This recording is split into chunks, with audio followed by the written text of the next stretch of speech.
Here is rule number 1. A knife and fork must never, ever be crossed across the middle of the plate at a White House state dinner. Why? Because every plate, every chair, every piece of White House china is a diplomatic weapon. You think you know the White House? Wait until you see how a physical name card precisely placed on a napkin sets off a subtle and complex ritual, and how this absolute formality gives way for Thanksgiving. This is the secret history of America's most powerful table.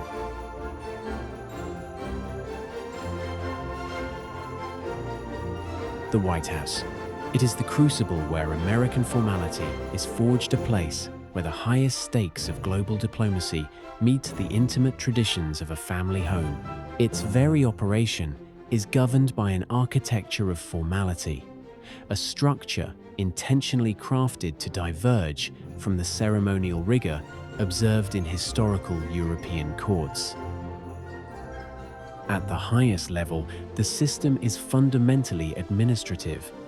All invitations, the entire logistical ballet of a state dinner, is initiated solely by the direction of the president.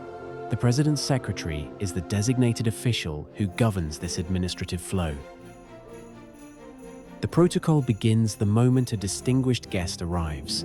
The gentleman is met by an usher, who provides an envelope containing critical logistical data, a diagram of the table layout. This diagram specifies not only their designated seat, but, crucially, the name of the lady he is formally expected to escort to dinner. At the table, a rigid hierarchy takes command. A physical name card is precisely placed on the napkin corresponding to the guest's cover.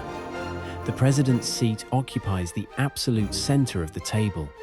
The highest positions of honor are afforded immediately to the president's right and left.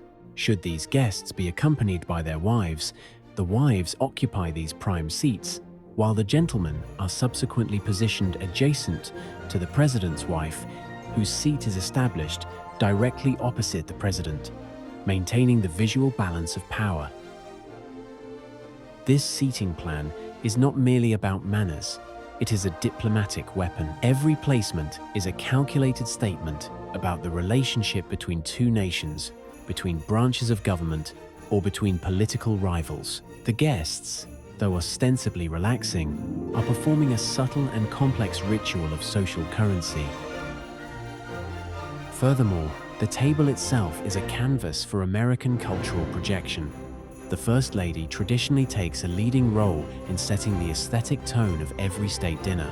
They select the historical White House china, which ranges from the austere to the ornate, each set carrying the weight of a past presidency.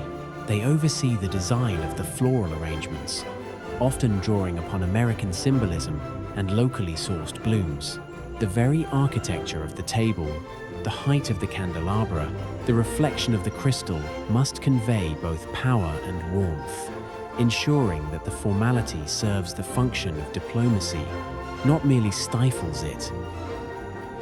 The rules governing the meal itself are absolute, built upon what the guidebooks of the era called a rational foundation.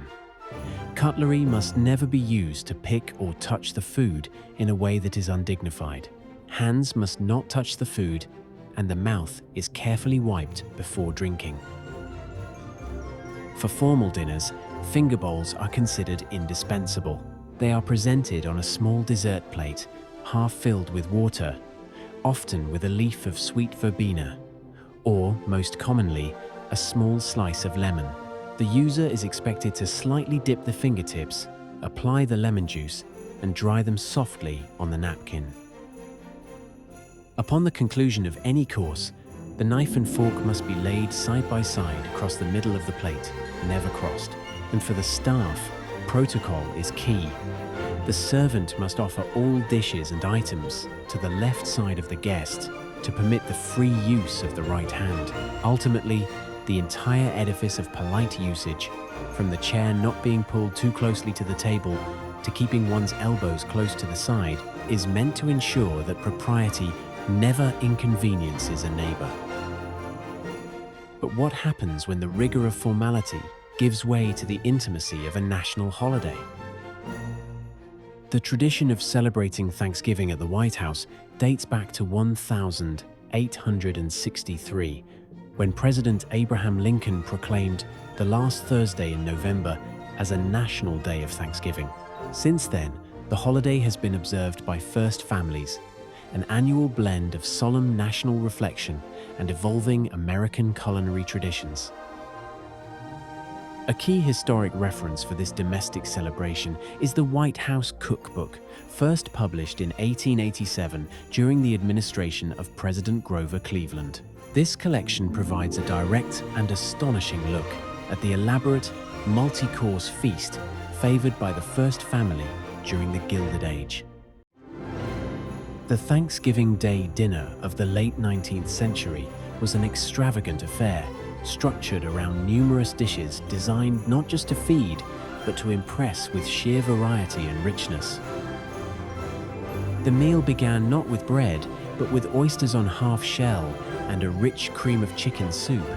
This was immediately followed by a full fish course of fried smelts served with sauce tartare. Then came the centerpiece, the classic roast turkey, accompanied by cranberry sauce. But this was hardly the end of the protein.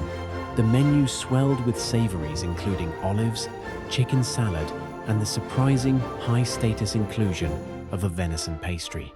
Side dishes offered both staples and novelties: mashed potatoes, baked squash, boiled onions, and the rarely seen parsnip fritters.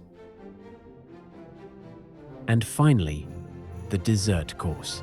It was an enormous, multi-tiered spread of sweets and fruits: pumpkin pie, mince pie, charlotte russe, almond ice cream, lemon jelly, and hickory nut cake, all concluded with coffee. This menu, with its variety of meats and countless desserts, illustrates a far more complex and formal celebration than its modern counterpart.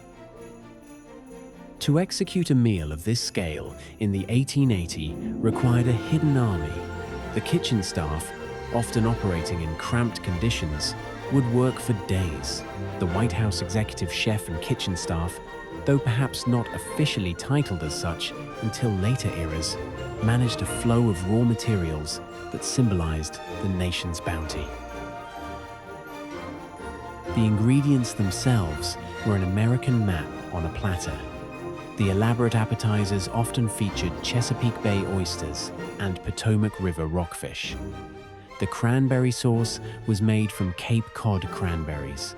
The various pies and preserves required massive sourcing from America's agricultural heartlands. To execute a meal of this scale in the 1880 required a hidden army. The kitchen staff, often operating in cramped conditions, would work for days. The White House executive chef and kitchen staff, though perhaps not officially titled as such until later eras, managed a flow of raw materials that symbolized the nation's bounty, national prosperity, and presidential capability. While a traditional roast turkey remains the centerpiece, modern White House Thanksgiving dinners are often more scaled back and personalized, reflecting the current first family's tastes and regional heritage. Today, the preparation of these feasts is often entrusted to the White House executive chef and executive pastry chef, who work to honor American tradition while incorporating locally grown, seasonal ingredients. The modern table may feature fewer individual courses, but the commitment to quality and American heritage remains. Yet, the most famous contemporary White House tradition is not found on the dinner plate, but in the Rose Garden, the presidential turkey pardon. Though presidents dating back to Lincoln had occasionally spared the lives of gifted birds, the act became a solidified and annual public tradition, starting with President George H.W. Bush in 1989. Today, the light-hearted ceremony serves as a public prelude to the holiday, where the national Thanksgiving turkey is officially granted a reprieve from the dinner table. It is the ultimate American contradiction: one turkey pardoned for the nation to see, and another served for the first family's private feast. This annual spectacle symbolizes the ceremonial and public dimension of the Thanksgiving celebration in Washington, D.C.